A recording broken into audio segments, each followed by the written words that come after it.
दोस्तों आज के हमारे इस वीडियो में हम आपको दिखाने जा रहे हैं कि क्यों आग से ना जलने का वरदान प्राप्त होते हुए भी दहन हो गई थी होलिका।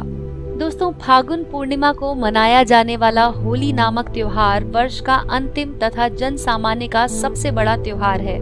पौराणिक कथा के अनुसार असुर राज हिरण्यकश्यप के पुत्र प्रहलाद भगवान श्री हरि के भक्त थे। हिरण्यकश्यप उन्हें भगवान श्री हरि की भक्ति करने से मना करता था, किंतु जब प्रहलाद नहीं माने तो हिरण्यकश्यप उन्हें मारने के लिए अनेक उपाय करने लगा। पहाड़ पर ले जाकर गहरी खाई में गिराया, मारने का प्रयत्न किया परंतु विफल रहा। तब हिरण्यकश्यप की बहन होलिका ने कहा, भैया मैं एक पल में इसे जलाकर मार सकती हूँ।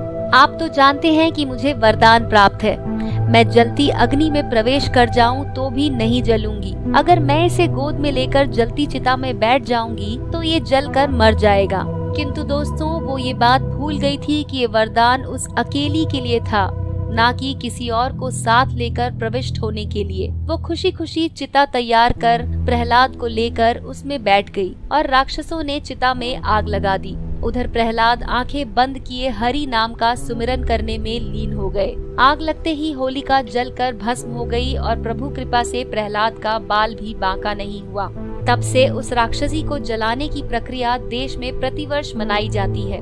उस दिन लोग जलती होलिका में खेतों से जो चने और गेहूं की बालियां उगती हैं, उसको भूनने की प्रथा भी है। भूनने की क्रिया का अर्थ है सबसे पहले हम अपने देवताओं को आहुतियां प्रदान करते हैं। आहुतियां अग्नि में दी जाती हैं। इसके बाद प्रसाद स्वरूप नगर में ले जाते हैं, अर्थात उसके बाद गेहूं, जौ आदि की कटाई प्रारंभ होती है। होलिका दहन का वैज्ञानिक कारण। होलिका दहन पूर्ण रूप से वैज्ञानिकता पर आधारित है। शीत ऋतु समाप्त होती है और गर्मी ऋतु का आगमन होता है।